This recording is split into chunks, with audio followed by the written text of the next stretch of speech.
Hello, I'm Jessica. I was the breadwinner of the house when I was married to my husband John. I won't exactly call myself the breadwinner because my husband did have a job and contributed. However, his salary was way less than mine. So I ended up paying for most of our things. I never had a complaint about that because he was my husband. However, I did draw the line when his mom Tanya would ask me for handouts. Here is one thing I should tell you guys about. She absolutely hated me. She hated the fact that I earned more than her son and her husband. In fact, she often told me that a bimbo like me should never be able to get her hands on so much money. Thankfully, my husband was always quick to defend me and shut her up. It also helped that my father-in-law, Henry, was a great guy and always stood up for me. John and I had a pretty good relationship throughout the years. We married fairly early since I was financially well settled and wanted to start a family early. John was completely on board as well. We stayed in the house that I bought before we got married. It had a mortgage, but I was able to pay for it just fine. That was another thing that bothered Tanya a lot. One day she said, "It's so unfair that a dumb girl like you gets to live in a house like this, while hard-working people like us still have to rent. I must say that I am lucky to be able to buy a good house, but I don't appreciate how you called me dumb and undeserving, Tanya. Who cares about what you think? Some women like you can just bat their eyes at their bosses and get great jobs, while men like John and Henry are stuck in low-paying jobs just because they are men. That is very unfair of you to say, Tanya.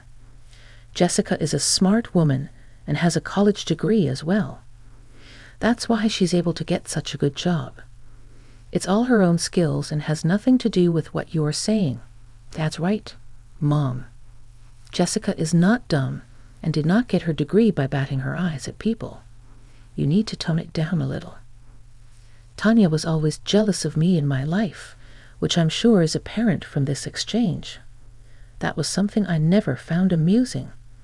It gave way to bad relationships, and I really did want Tanya to like me. However, eventually her hate for me made me step away from her. But Tanya never stopped asking me for favors, which sometimes I just did because John pleaded with me. The real trouble began when my mother passed away, leaving me with a fairly decent inheritance. Not in millions, but good enough for middle-class people like me. After my mom passed away, I was in a terrible mental state. She was my last living family member, and her death really shook me up.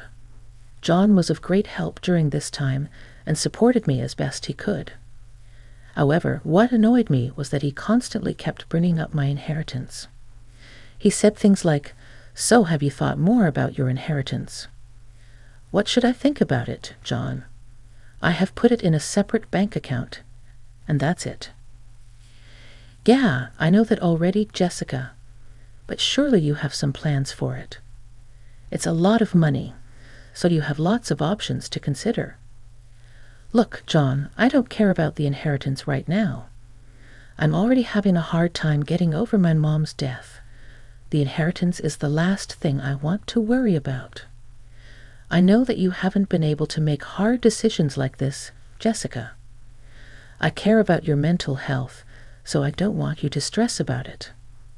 That's why I've been thinking on your behalf about what to do about it. Conversations like these have happened a lot of times already. I was getting sick of it, and John just wouldn't stop pushing. So one day, I took up his offer to talk and said, "I have a feeling you want to tell me something about the inheritance. Whatever it is, just spit it out. There is no reason to skirt around the topic." I'm glad you want to hear me out, Jessica. Trust me, I have come up with a brilliant idea. Mom has been looking at some houses, but they are sadly out of my parents' budget. So I was thinking, why don't we help them out with the down payment and furniture? Are you kidding me right now, John? I'm not buying your mean and shameless mother a house. What makes you think I would agree with this? Why don't you agree with this, Jessica? You know, Mom and Dad want to buy a house. When Mom is looking at houses within their budget, it's falling short of her expectations. It's hard for her to see you have such a nice house while she has to compromise. Well, if she can't compromise, she needs to get a job for herself. She stopped working out of her own free will, so she can definitely start again. She can earn her own house just like I did. I'm not giving anything to that vile woman after how she treats me. John and I had a huge fight about this issue. However, since it was my inheritance, John had to relent because he couldn't do anything about it.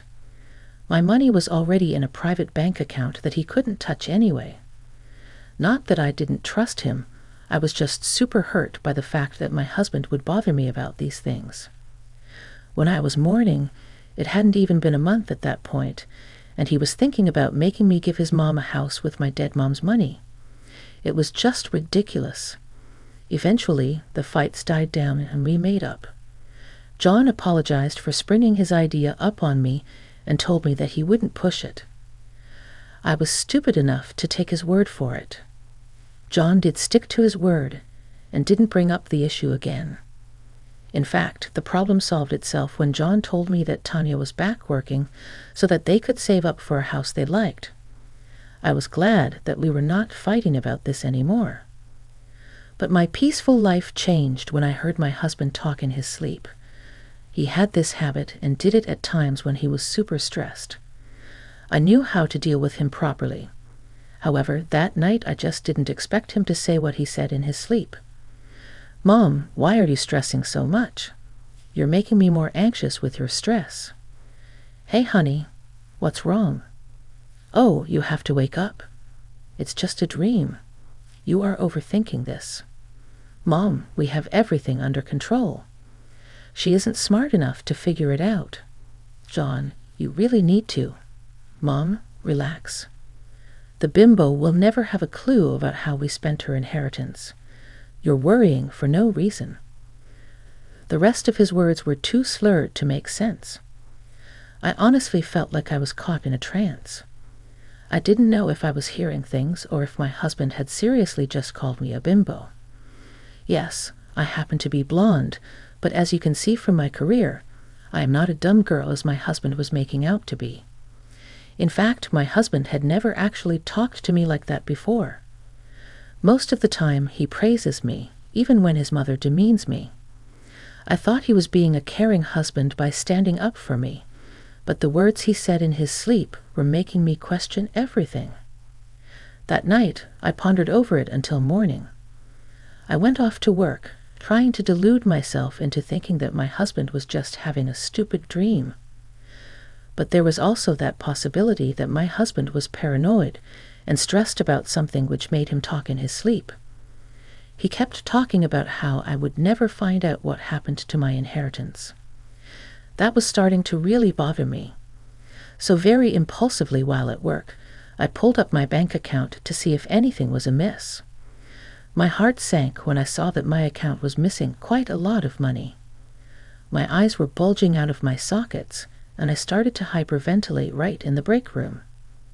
John's words from last night came rushing back to me, and I felt like I had lost the ground beneath my feet. Thankfully, lunch was almost over, so no one was around to witness my little breakdown. I sat in the break room in shock while trying to calm myself down and think straight. I knew then and there that John and Tanya had planned something. I needed to dig deeper and get to the bottom of it. For some odd reason, my mind kept telling me that this had something to do with Tanya and Henry's new house. So after I left work, I called Henry and told him that we needed to talk.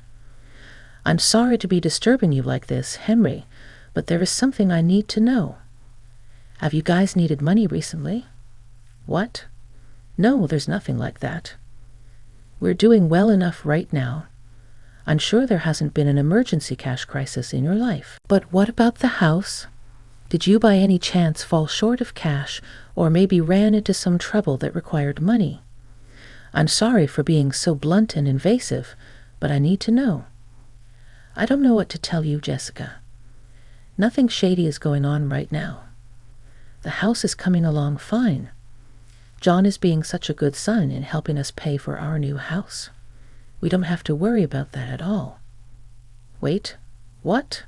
John has been helping you pay for the house?" I was dumbstruck with this new information that wasn't known to me at all. All this while, I knew that it was Tanya and Henry who were paying for their own house. Now, Henry was saying that John was also helping him pay for the house. My mind was a mess while I tried to figure out what was going on. Meanwhile, Henry understood that there was something amiss and said, "What's the matter, Jessica? You seem to be surprised at the fact that John is helping us pay for our house." "I am surprised about this, Henry. I never knew that John was helping you pay for the house." "You didn't know? But John would have told you. I'm sure he has given us money for the down payment of the house. We are only a few steps away from closing the sale." "I had no idea about this, Henry. John never told me that he was helping you with the down payment. All this while, I knew that Tanya went back to work, and together you two managed to fund your new house." "What are you talking about, Jessica? Tanya's not working. She's still a stay-at-home wife. She never went back to work." Henry seemed as surprised as I was with everything that had been unraveled in our unprompted conversation. My mind was now spinning with all this new information. Even Henry was taken aback and starting to notice that something was terribly wrong. I said, "So you're telling me that Tanya never went back to work? She's still unemployed and Henry is paying for your house." "Yes, Jessica, that's what I know. What gave you the idea that Tanya had gone back to work and she was contributing?" "It was John and Jessica who told me about it. I didn't assume anything, Henry. I'm telling you what I was told." "What on earth is going on here? Why would they lie about this to you?" "This is so confusing." Henry was now racking his brain trying to figure out what was going on. I was finally starting to realize that we had both been lied to. My mother-in-law was faking her job to throw off any suspicions that I might have. Meanwhile, my husband had lied to his dad, saying that he was helping them pay for the house. Turns out me and Henry both didn't know that his house was being funded by my inheritance money, and it was being done without my permission. There is something really fishy going on, Henry. That's why I called you in the first place. Last night, I heard John talk in his sleep again. He said that I would never find out what he and Tanya did with my inheritance. Today, I checked and saw that a good chunk of my inheritance is gone from my account.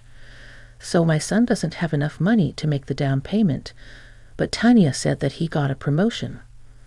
Also, how did your money disappear like that? I have no idea, Henry. I'm starting to think that John and Tanya are behind this. Look, John doesn't earn enough to pay your down payment. Tanya lied to you. John didn't get any promotion in the last 5 years. You were saying that Tanya is not also working. Then where is the money coming from? Oh God, Jessica, you might be right. Maybe John did end up taking your money. There can be no other explanation for this. Right now, we have both been deceived. Jessica, I don't know what to do now. Well, I need to first find solid proof that it was indeed my husband and Tanya who made this whole plan. I'd also need to know how they managed to get into my private bank account to steal my money. Henry agreed with my plan and promised not to confront Tanya and John right now.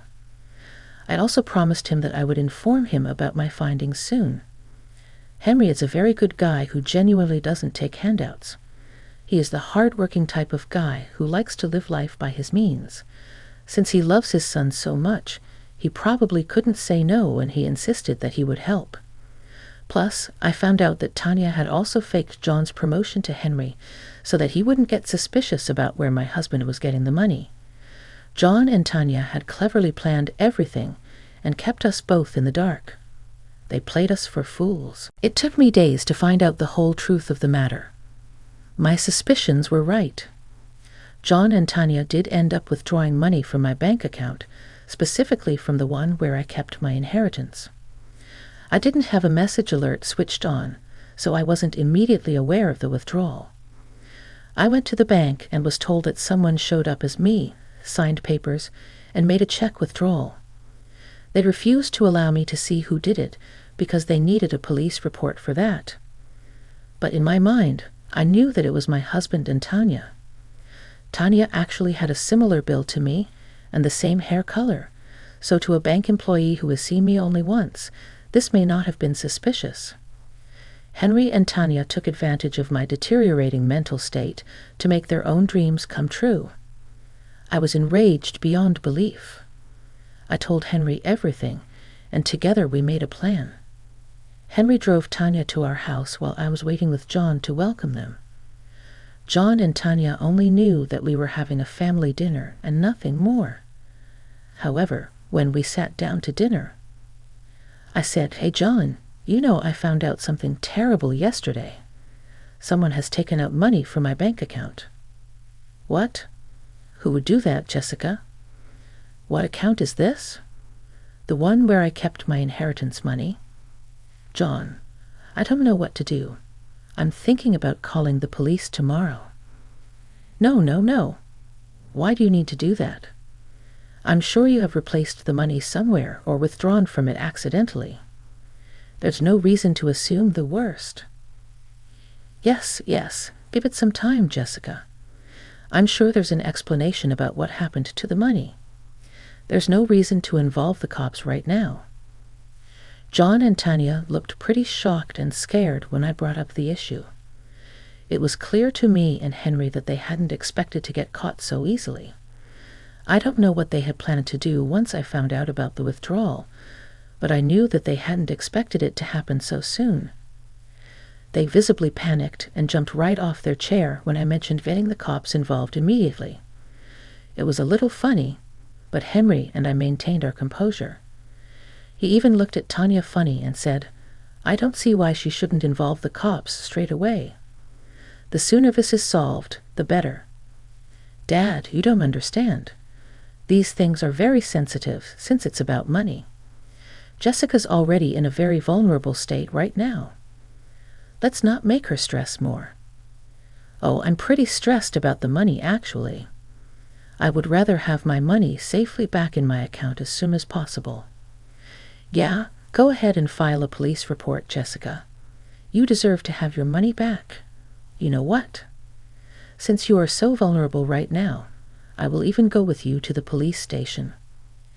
John and Tanya were getting paler and paler by every passing second. They were gulping hard and looking at each other while trying to figure out how to stop us. I was watching them panic and fall into the trap they had set for me. I wanted to laugh at the way they were behaving, but my anger clouded over all my other emotions.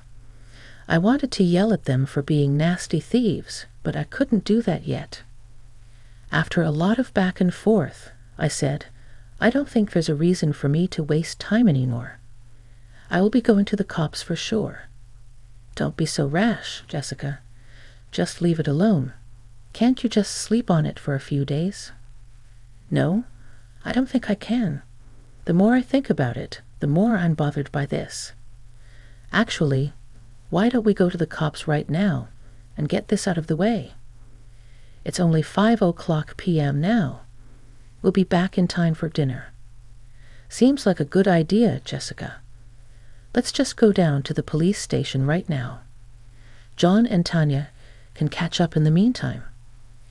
Henry and I were starting to walk out the door when John and Tanya stopped us. They finally realized that their game was up. It was time for them to confess, and they did. My husband and mother-in-law were looking down at the floor the whole time while they told us what they had planned. They had planned to use my money to fund their house. In the end, I said, "Why did you do this, John?" "I'd always dreamed of buying a house for my parents, but I knew I couldn't afford it." "I asked you for help, Jessica, but you didn't want to give me your money, so I had to do this. I only wanted to do something nice for my parents." "What you did was wrong, John. We never asked you for anything." "John, I don't know what made you think we needed a big house, but knowing Tanya, I think it was your mother who demanded that you get her a big house. Can you really blame me, Henry? All I wanted was to live in a nice house like my son. If a stupid bimbo like Jessica can stay in a house like this, why can't I? Careful there, Tanya.